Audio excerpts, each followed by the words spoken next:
I'm thrilled to be here. I want to tell you that when you look at those statistics, when you say, oh, 73% or 27%, 36%, those aren't percents, those are people. Those are people. Those are our little people. Those are our children. Those are little ones.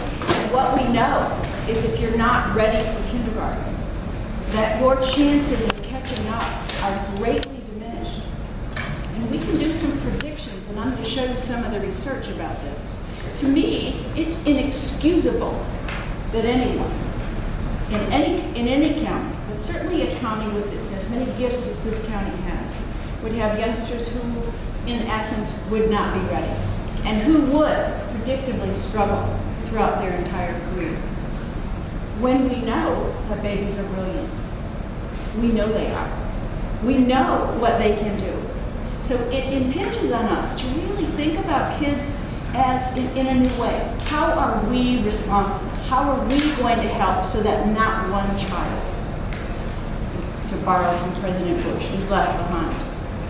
A friend of mine is Cornell Thomas, and he's a diversity officer at Texas Christian University. He's like the last of 8 or 9 kids, born in East St. Louis. And when he was born, he was the last child. By the time he was born, one of his older brothers was in prison. And she had been spaced. And when the baby was born, she turned to the nurse and said, "Tell me the name of a college."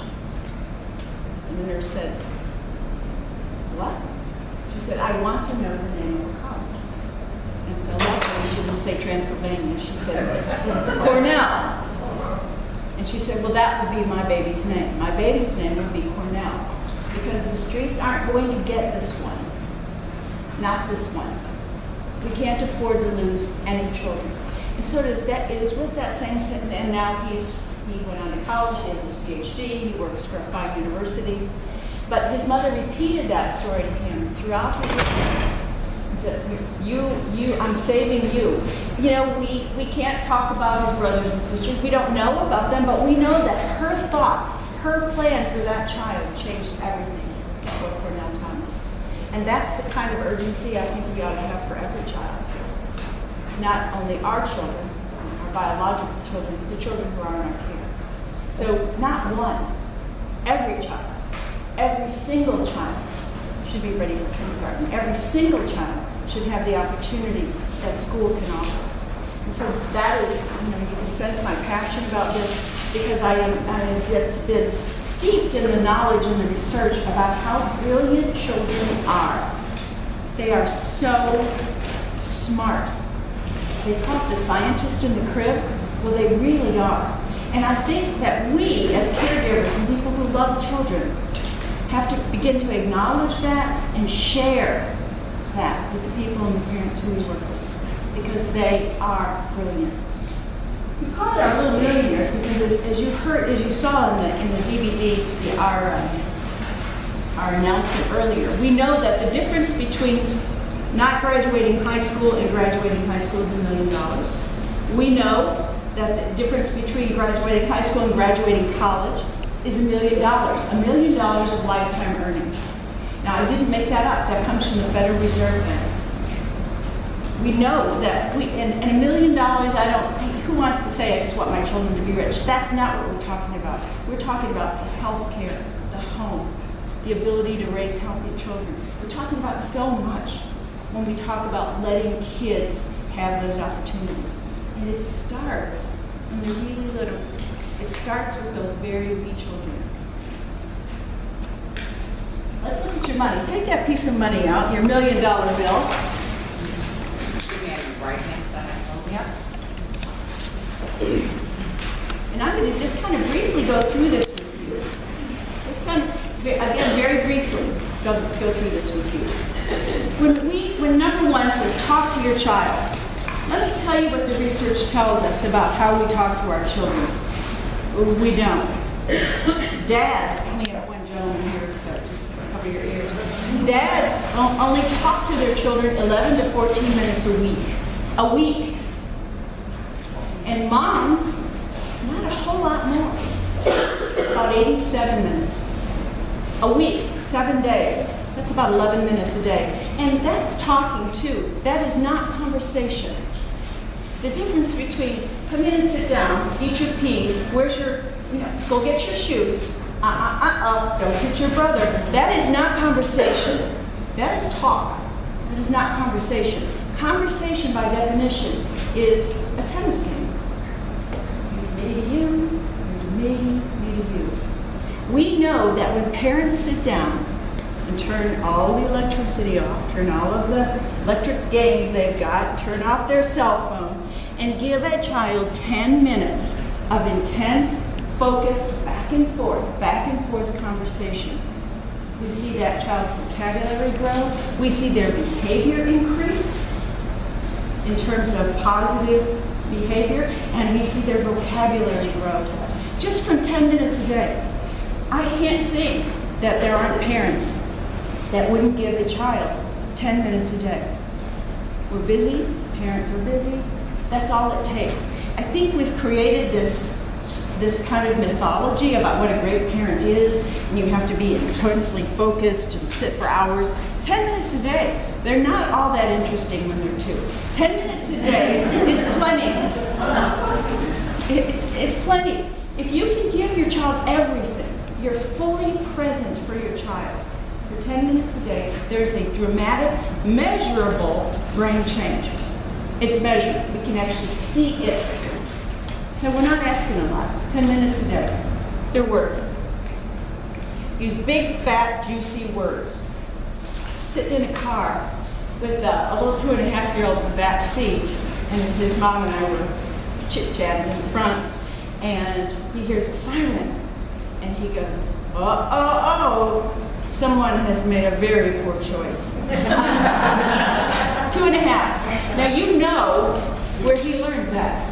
He learned that from his mother. He learned that from his father. He learned that from an adult who took the time to share that vocabulary with that child. All of us know about children who mimic what we say. Sometimes they mimic what we really didn't want them to mimic. I never said that. Yes, you did, Mama. But we know that when we use big, fat, juicy words, children use big, fat, juicy words. If we say, this is not simply good, this is outstanding, this meal. The next time that child has that meal, that's what they're going to say. It's outstanding. And teachers, you are in loco parentis. They see the same thing with pre-K and up to 3rd grade.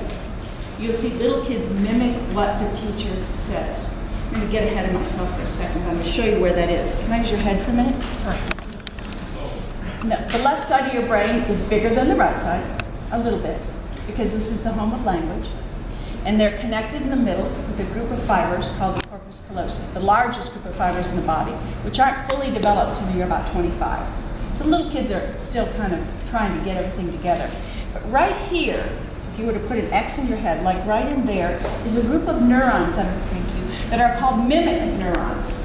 And we know that because we're mammals, that one of the things we do to survive is mimic. We look around. I mean, I went to a dinner where they had like 7 forks. I didn't know what I was doing, so I just kind of see who's doing what with that fork. I've never seen a fork like that. We all mimic. That's how we accommodate. That's how we, if you come up to a traffic stop or a traffic problem, you look at what another car is doing, you say, well, they're going around, I'm going around. We do it, we mimic.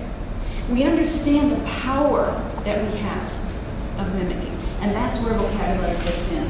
We can watch a child's vocabulary grow exponentially when parents talk to them. In fact, probably the saddest piece of research ever was done in 1995 by Hart and Risley. And what they found is that children who came from poverty backgrounds, by the age of 3, had 30 million words less in their heads because people weren't talking with them.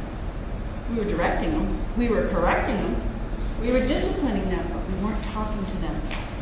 And that 30 million words puts them behind, for many of them, for life. So understanding the power of vocabulary. Children, often I think parents come to it, well, he doesn't know what I'm saying.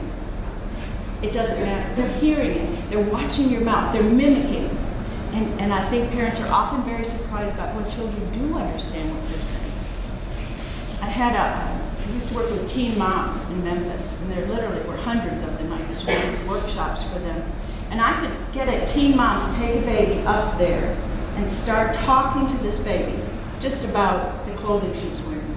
And pretty soon, we would get the baby babbling back to mom the exact number of syllables that she was saying. If you try it with a little baby, it is amazing. It is amazing. We are built for language. We are built to mimic. We are built for that. That's part of our humanity. And so when we don't take advantage of that, we lose something. And we know that children of poverty, children who are under a lot of stress in a stressful environment at home, children who do not have what we would call a routine or a structure, live in a more chaotic environment, we understand that we are not taking advantage of those gifts. And we slowly turn them off. By the time a child is in kindergarten, their brain is 95% of adult size. So when we talk about the urgency of early childhood, we are talking about the fastest, most rapid growth of the brain. And if we don't take advantage of it, then the opportunities become less and less and less as they get older.